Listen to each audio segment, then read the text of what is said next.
Now told you way too much about my life.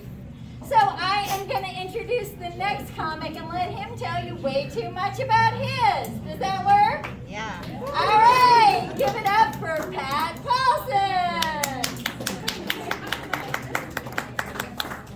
I'm not going to use the microphone because it barely amplifies, and I'd rather take my mask off. So can you hear me? Mm-hmm. Yeah, you guys are way too fucking excited about that shit. Last show they heard me fine. It did not go good. If you were there, I want to clarify. I hate the talented. They're bad boys, all right? They're bad boys, and I don't like them one bit. All right, cool. Who's in their 20s? Woo! Yep, you are the only fucking decade that woos. There is not one time I've said that joke I haven't heard that. Woo! I heard a woo from a guy in a wheelchair. Like, I'm close to 30 myself now. Like, I get it. Like, it ends. I'm 36. Still close. 36 is not that old, but it is, if it makes sense, old enough. Like 21, old to party. Woo! 36, old enough to ruin that party. Hey, I'm here at the party. You want to talk about real estate? Barbecue? World War II? My high school sports injury? Fuck! That's all my conversations. That's all I have. Like, I don't know, like, I know I'm getting older, like, because I don't want to wear a hat. Like, I'm wearing this hat only because I wore a hat before and my hair's fucked up. Like, I'm at the age where, like, I'm wearing a hat and I'm like, look, it's because my hair's fucked up. I have hair!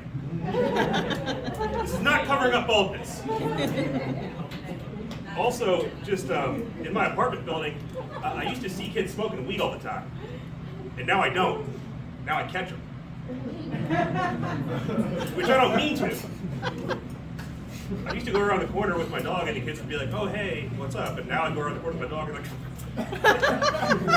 it's legal, I don't care. Like, I don't even know where to buy it. I don't know, man. Yeah, 36 is a weird age. They're never going to make a store call it Forever 36. Not a fun age. I don't know, like, it's not that I love people in their 20s either. Like, you have some like 20-something dude come into your party and you're like, hey, you want a beer? You're like, yeah, I fucking love beer. It's like, shut up, frat boy. Like, he didn't love enough to bring it in, you know, he's there to drink and be an asshole. But then that guy like gets older, he takes off his sports jersey, he puts on like a plaid shirt or whatever, and he comes to your party and you're like, hey, do you want a beer? And he's like, oh, I brought some. Not to share, just to show you. Because he doesn't love beer anymore. Now he appreciates beer. And he appreciates it more than you, actually. He just got some from Belgium, and it's only brewed every 17 years when the cicadas come out.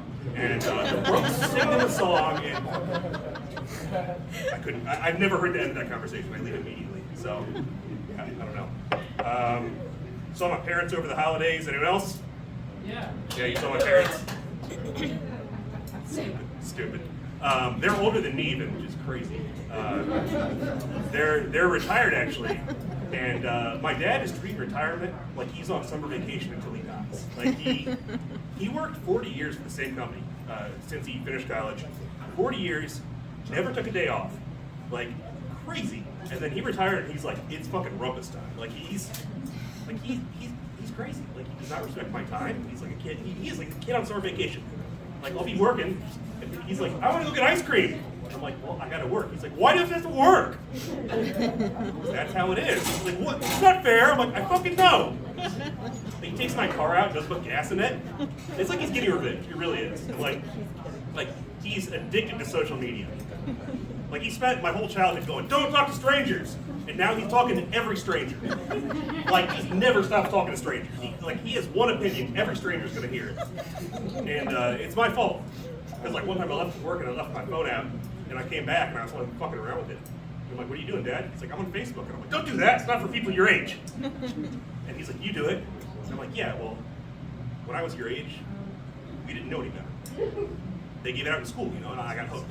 So now I have to do it. It's bad, it's like cigarettes. It's good. It's good. Yeah, anyway, I drove them to St. Louis to see my extended family. Has anyone driven to St. Louis? Yeah, that is not a woo. It's not a woo.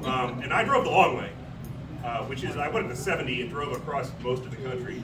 The quick way is to go into 95 and drive to Baltimore and then just be like, this is St. Louis, right? Like, it's the same city, just like, oh, an arch. That's it. That's it. It really is, you know? And my relatives are getting crazier the older they get. Like, my grandma, like, every year since my grandpa died in World War II, she's gotten crazier. And, like, I showed up at her house with my parents, and she was like, hi, there's a bat in the basement. And I was like, oh, is that my present? Like, she's like, no, and hands me a tennis racket. I was like, is that my present?